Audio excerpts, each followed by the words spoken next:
पर शिप्स और aircraft mysterious वे में गायब हो जाने की बात आप बहुत ही पहले से जानते हैं, लेकिन आपको जानकर हैरानी होगी कि बर्मुडा ट्रायंगल की शक्ति सिर्फ धरती तक ही सीमित नहीं है, बल्कि स्पेस में भी इस ट्रायंगल की शक्ति का असर है। इस ट्रायंगल के ऊपर स्थित स्पेस रीजियन में कोई भी स्पेसक्राफ्ट या सैटेलाइट काम नहीं करता है। इसके पीछे की वजह क्या है वो हम आपको आज के इस वीडियो में बताने वाले हैं। बहुत ही कम लोगों को ये जानकारी होगी कि बर्मुडा ट्रायंगल के ऊपर स्थित स्पेस में भी अनयूजुअल पावर मौजूद है, जिस वजह से इस रीजन में पहुंचने के बाद स्पेसक्राफ्ट और सैटेलाइट काम करना बंद कर देता है। स्पेस में इस रीजन को the Bermuda triangle of space या साउथ अटलांटिक एनोमली के नाम से जाना जाता है। अच्छी बात यह है कि साइंटिस्ट साउथ अटलांटिक एनोमली की मिस्ट्री का पता लगाने में कामयाब हो चुके हैं। साउथ अटलांटिक एनोमली के एरिया की बात करें तो ये जिम्बाब्वे से चिली तक फैला हुआ है। इस रीजन में सोलर रेडिएशन के खिलाफ धरती का सुरक्षा घेरा किसी और जगह की तुलना में काफी कमजोर है। जब इस रीजन से कोई स्पेसक्राफ्ट या सैटेलाइट गुजरता है तो उसके पार्ट्स अचानक से काम करना बंद कर देता है या फिर कुछ पार्ट्स टूटकर अलग भी हो जाता है। इस वजह से जब भी किसी स्पेसक्राफ्ट को लॉन्च किया जाता है तब स्पेस के बर्मुडा ट्रायंगल से होने वाले खतरे का खास ख्याल रखा जाता है। स्पेसक्राफ्ट के अलावा यदि उस रीजन में एस्ट्रोनॉट्स भी मौजूद हो तो उन्हें भी थोड़ा बहुत बदलाव महसूस होता है। बर्मुडा ट्रायंगल की तरह साउथ अटलांटिक एनोमली की मिस्ट्री के पीछे कोई हाइपोथेटिकल स्टोरी नहीं है, बल्कि इसके पीछे की साइंटिफिक रीजन को अच्छी तरह से समझा जा चुका है। South Atlantic anomaly inner Van Allen radiation belt से जुड़ा हुआ है। धरती के पास 2 वैन एलन रेडिएशन बेल्ट है। ये बेल्ट चार्ज पार्टिकल से बने हुए हैं और रिंग की शेप में धरती को चारों ओर से घेरे हुए है। धरती के मैग्नेटिक फील्ड की वजह से ये बेल्ट अपनी जगह पर स्थित है। इस बेल्ट की इनर पार्ट्स में मुख्य तौर पर हाई एनर्जी वाले प्रोटॉन्स होते हैं, वही आउटर पार्ट्स में हाई एनर्जी वाले इलेक्ट्रॉन्स मौजूद होते हैं।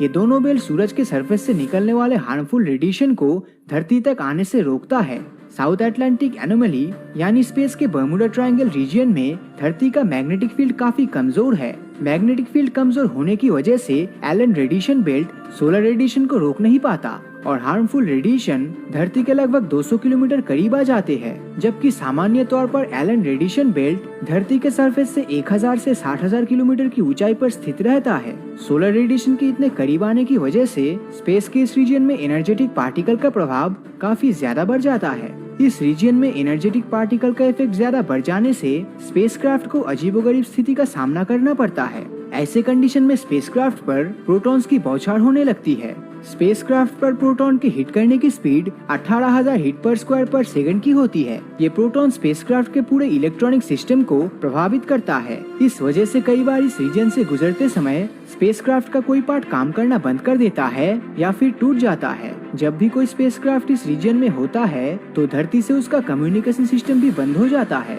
साउथ अटलांटिक एनोमली के स्पेस मिशन में पड़ने वाले इफेक्ट्स की बात करें तो इसका नुकसान ऑलमोस्ट सभी स्पेस एजेंसीज को भुगतना पड़ा है। 2016 में जापान द्वारा लॉन्च किया गया उनका एक सैटेलाइट हिटोमी साउथ अटलांटिक एनोमली की वजह से ही क्रैश कर गया था। लॉन्च के 1 महीने बाद ही हिटोमी टुकड़ों में बिखरकर वापस धरती पर आ गिरा। जब इसके क्रैश होने के पीछे की कारण जानने की कोशिश की गई तो पता चला कि जब सैटेलाइट साउथ अटलांटिक एनोमली में था तब सैटेलाइट में लगा एक मोशन सेंसर रिपोर्ट कर रहा था कि सैटेलाइट रोटेट कर रहा है, जबकि हकीकत में सैटेलाइट स्टेबल था। सैटेलाइट रोटेशन की रिपोर्ट मिलने के बाद कंट्रोल सिस्टम इस रोटेशन को रोकने की कोशिश करने लगा, जबकि एक्चुअल में सैटेलाइट पहले से ही स्टेबल था। इस मिस इन्फॉर्मेशन का नतीजा ये हुआ कि सैटेलाइट टूटकर धरती पर आ गिरा। इसी साल जब अमेरिकन ने मार्स रोवर परसिवरेंस को लॉन्च किया तब इस बात का खास ख्याल रखा गया कि रोवर को स्पेस के बर्मुडा ट्रायंगल से गुजरना ना पड़े। हबल टेलीस्कोप इस रीजन से डेली 10 बार गुजरता है। इस रीजन में दाखिल होने से पहले ही टेलीस्कोप के सभी इक्विपमेंट्स को